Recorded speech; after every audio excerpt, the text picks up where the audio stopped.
One of the world's oldest airlines, flying the world's longest routes, a brand known across the globe, but less than a decade ago, it was hemorrhaging cash, spiralling toward collapse. It's been transformed. I'm David Tweed. This is Bloomberg Turnaround. Join me to see how Alan Joyce got Qantas flying high again.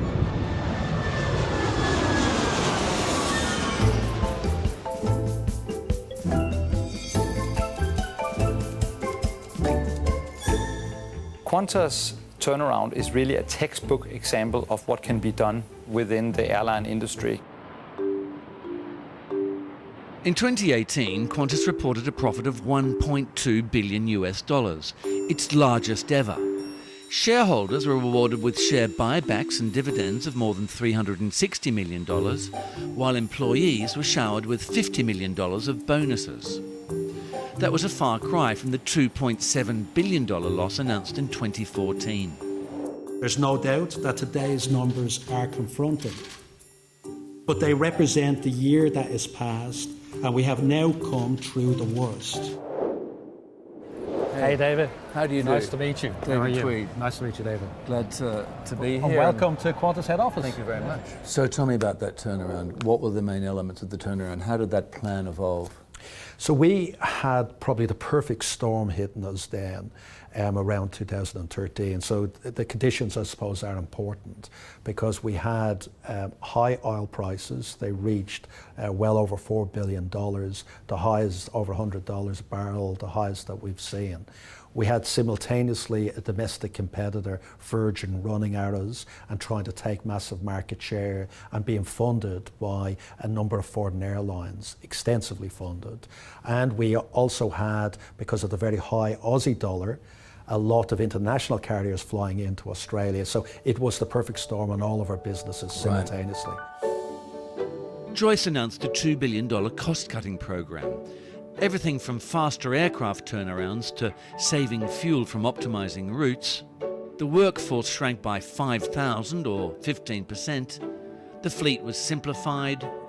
Boeing 747s were retired ahead of schedule, replaced by A330-200s. An order for 8 A380s was deferred, and schedules were changed to maximize the use of Qantas's remaining 12 A380s. Qantas dropped unprofitable routes like Perth to Singapore. On other routes, planes were changed to match capacity to demand. Joyce himself took a 36% pay cut. It was one of the most remarkable aviation turnarounds in history.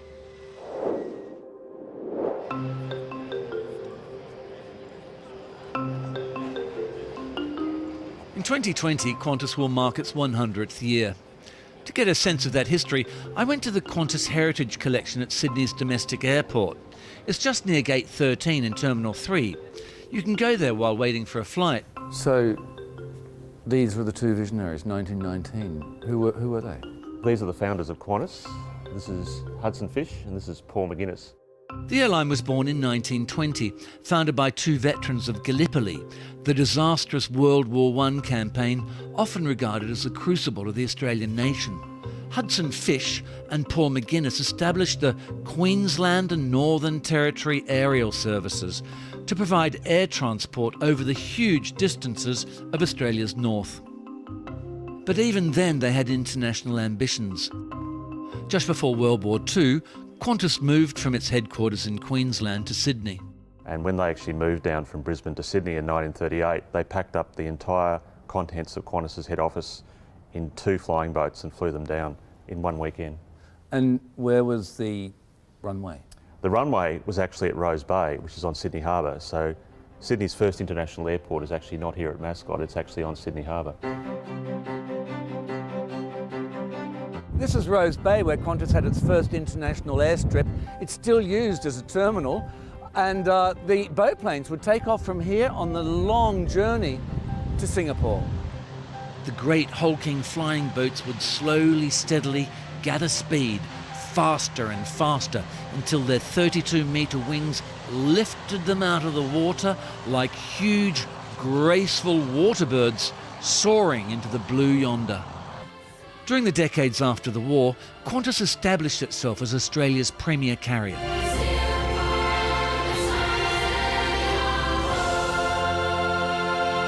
Embedding itself into the national psyche.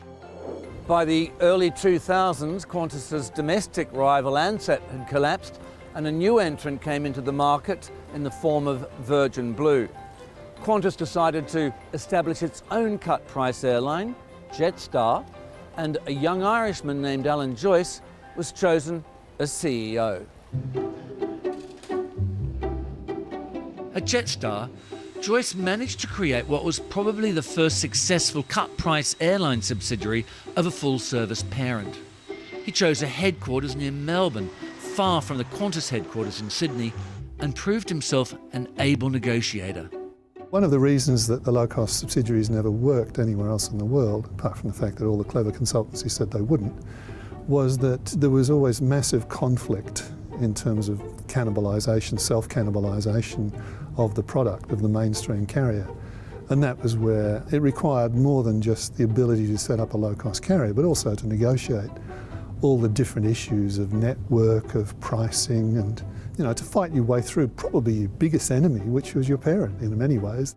Success at Jetstar opened the door to another chief executive role, the flying kangaroo itself. But Joyce was soon under attack from all sides.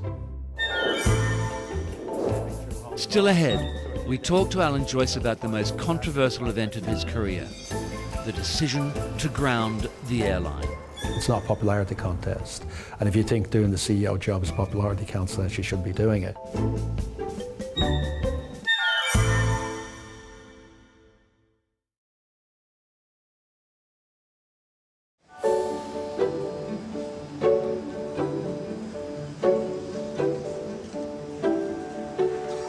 At the dawn of the 21st century, the flying kangaroo was an essential link for Australia and the rest of the world. But as the century progressed, Qantas was buffeted by international competition and unrest at home. We have decided to ground the Qantas international and domestic fleets immediately. I repeat, we are grounding the Qantas fleet now. There will be no further Qantas domestic or international departures anywhere in the world. Alan Joyce was appointed chief executive of Qantas in 2008. Just as the Australian dollar started to climb, attracting international competition, the oil price started to increase, and some of Qantas's dozen or so unions began industrial action. It was a difficult time, obviously, after we were coming out of the global recession, and all airlines were doing pretty badly. The airline business, of course, is riddled with unions. I think Qantas at the time had about 15 or 18 of them. And each of them has quite a considerable amount of power, because if you can easily ground an airline by withholding your services, which is a massive impact. Joyce took his own drastic action. He closed down the airline. The reaction was harsh.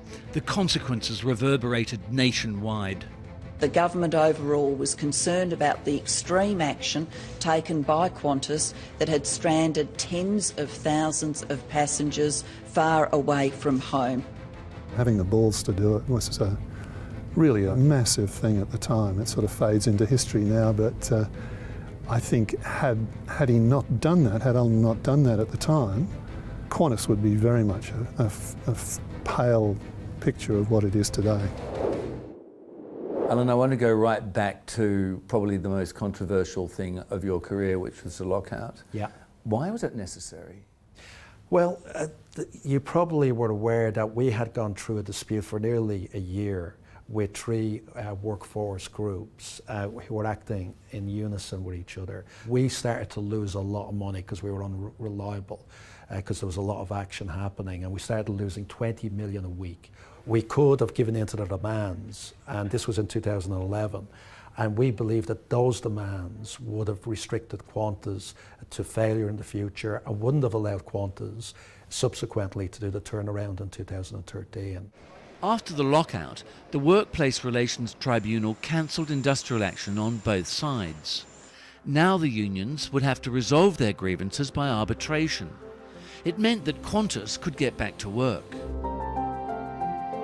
In 2012, Qantas signed a partnership with Emirates, allowing it to deliver passengers to Dubai from where they could plug into dozens of routes into Europe. It gave Qantas access to all of the routes beyond Dubai that Emirates operated, which was a massive contrast to what Qantas had. They had basically London, I think, and Frankfurt at that stage. Just as the Emirates deal was settling in, Virgin Australia launched its brutal price war. Facing these pressures, Joyce announced his transformation program to a chorus of public criticism. You became one of the most vilified chief executives in Australia. You had people calling for your resignation. There were television polls. No one, it seemed, was supporting you except for the board. How did you keep the board on side? I remember that poll. I was on a TV program, Sunrise, and they said, I think, I probably forgot the stats now, but they said he just in a poll before I came on, I was announcing the turnaround plan, what we were doing to improve it, and they said 98% or in the high 90s of people want you to resign. And my answer there was, well, it's not a popularity contest. And if you think doing the CEO job is a popularity contest, you shouldn't be doing it. I'm here to work for the board and for the shareholders, and they're fully supporting me. But how did you get the support of the staff? So we figured that some of the principles around the transformation were, it just couldn't be a focus on financial outcomes. It actually had to have two other things going at the same time. It had to deliver great customer outcomes, and we couldn't take anything from the customer, and it had to engage our people. And probably another stakeholder, because of the iconic brand that we are, was the general public. So we spent a lot of time on managing, communicating and talking to all the stakeholders to bring them together. But that said though, personally, how did you take it? I mean, did you sleep? Yeah, actually quite good. One of the things, I worked in Aer Lingus, was my first aviation job, and one of the things that they trained our management in was mindfulness, which is a big thing these days as well, and allowing people to focus. And when you got home, my partner Shane, he wanted to talk about what was in the press, what was occurring. As you can imagine, he was reading it, and I didn't, because then I'm at home, I'm going to switch off, I'm going to block that out, and that helped me get through that period of time. But where does that come from? I mean, one, you must have a extreme sense of self-belief. Where does that sense of self-belief come from? So I think my parents have always been my role models. So my mother, she's only 4'9". She's an Irish mother, as you can imagine, and she's like, one of my brothers calls her the best pound for pound fighter in probably Dublin, because she really has always stood up for the family, to bullies, and she was a determined individual, still is. I always got that sense of purpose from them. And neither of my parents finished secondary education. I was actually the first in the family, in our history of our family, to finish secondary, let alone tertiary education. A lot of people watching us talk right now are wondering what lessons they can take away from what happened during the Qantas turnaround. I would say that you develop a plan, you get as much diversity and collaboration together. So around our senior leadership table, I've got 4 females, there are 3 gay men. So we've got a very diverse group, but I think it's diversity of thinking in many different forms. And I think we're very passionate about all forms of diversity. We're one of the leaders on the marriage equality debate here in Australia, and given the amount of LGBTI customers we have, employees that we have and shareholders that we have, we thought it was a very important campaign for us to take a lead on. It's been 6 months since I've been here to announce the... Joyce's outspoken support for same-sex marriage earned him an embarrassing encounter in Perth. An anti-gay marriage activist pushed a pie into his face. So at the time it was a bit of a surprise because I didn't know what it was for. And I think Jeffrey Thomas, who was the journalist interviewing me on the stage, I think he figured it out before I did and asked me that question. You'd think it was because of your support for marriage equality.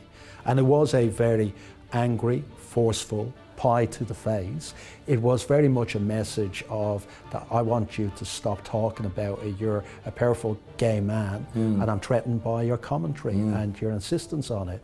My reaction to that, like all bullies, is that you stand up to it.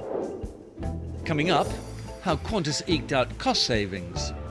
And we take a look at the ultra-long-haul program, starting in the cockpit. Captain Slate. How do you do?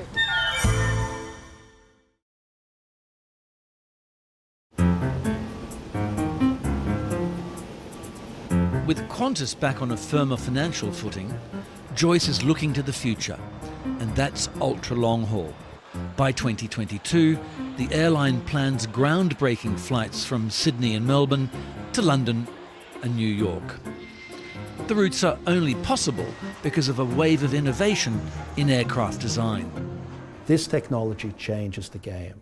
The Perth-London service that we've now operated for a year has been the best new service in our 99-year history, the best customer ratings, the best financial performance. We haven't made money on the London market for 10 years since the global financial crisis. It made money from day one. We're getting 94% C factors. We're getting a premium, people willing to pay more to fly direct. And we know if it works on Perth, it will work on Melbourne and Sydney to London, and Melbourne and Sydney to New York, to Chicago, to Rio, to Cape Town.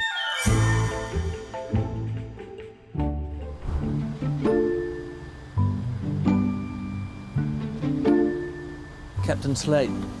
How do you do? David Tweed from Bloomberg. Hi, Thank David. you for having Really us. nice to meet you. Pleasure. Take a seat.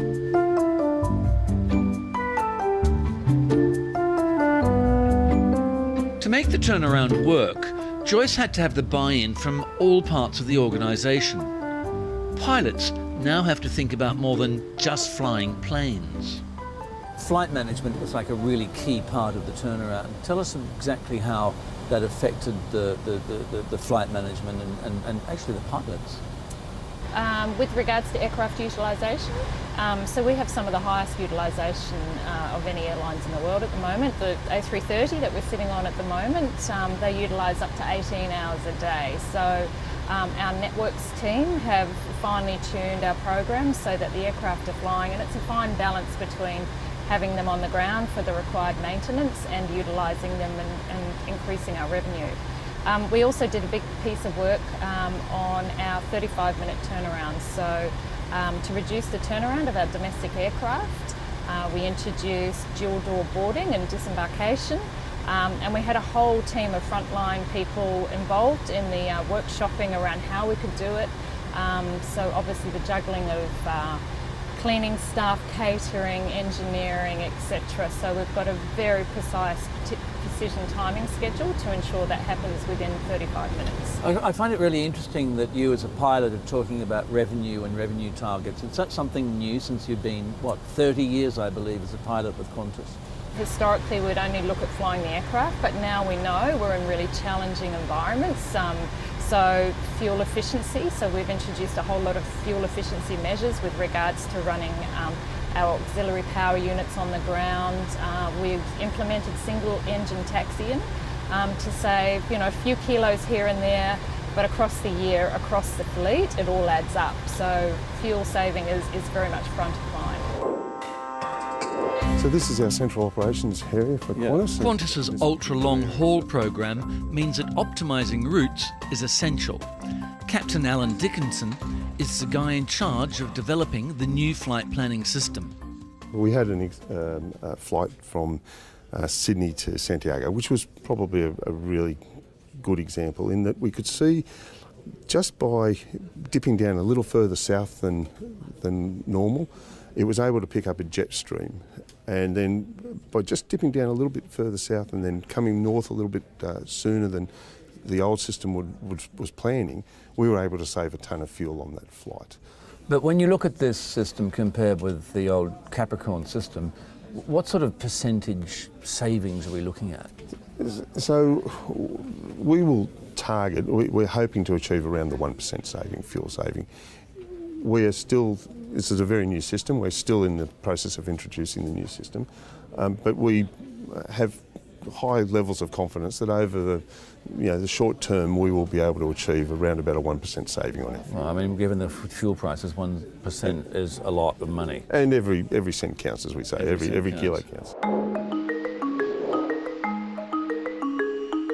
While looking for savings, safety remains a priority. This is the hangar in Sydney where the enormous A380 comes for servicing. It's so tall, they had to raise the roof. It's so wide, they had to widen the space. Jackie Scott has been a Qantas engineer for 10 years. Safety before schedule, that's the Qantas motto. Well, Airbus actually dictates when most of our components are changed. So they may decide that a particular part needs changing at 1,000 hours. Qantas will say 750 hours. So we have a quarter of that time spare, so if any unforeseen circumstances we have a little bit extra time, as well as we just want to be as safe as possible, not leave things to the last minute. If Joyce is going to make his ultra-long haul program work, he's going to have to make sure his passengers want to take the flights. And one way to entice them is the food. This is our little test kitchen. Right. We do a few events from here, but mainly we do all the testing for the menu twice a year. Qantas has got top chef Neil Perry working with scientists on menus to enhance sleep and hydration for ultra-long haul flights. And here we have Danae, who looks after Hello. our cocktails, which have alcohol in them, of course, but also our mocktails, which she's knocking up for us now, because the whole rehydration of our passengers is a major focus for us. Especially on these ultra-long haul flights. Especially on the long haul flights, thank you. And, it really is all about not tricking people, but getting them to drink as much delicious rehydration as they can through. We do great infused teas, we do coconut water.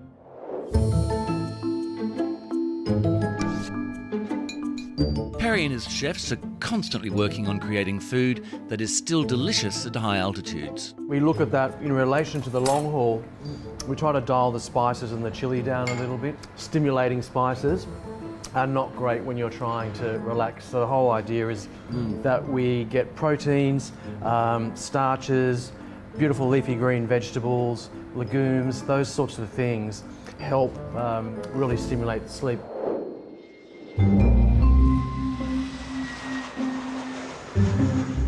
As Qantas gears up toward beginning the longest flights in its history, Joyce needs to remain vigilant about the risks that could once again buffet the airline. Qantas is not invincible. I think what we saw in 2012 to 2014 really shows that. It was a near-death experience. And what Qantas faced at that point was a war on two fronts. It can lose money internationally as long as it's making a lot of money domestically. But if both divisions are facing pressure and losing money, then it's a really difficult situation for Qantas, and it can happen again. Joyce has pledged to stay on as CEO until 2022, when the direct flights to London and New York begin. The potential risks to the airline will remain at the forefront of his mind. We've been around for 99 years. We're the oldest continuous operating airline in the world, and we've always reinvented ourselves or disrupted ourselves before somebody else has. And I think we're always on edge. We're always thinking, where could the next disruption come from? What do we need to do to stay ahead of that game? And we're very much always concentrating on that.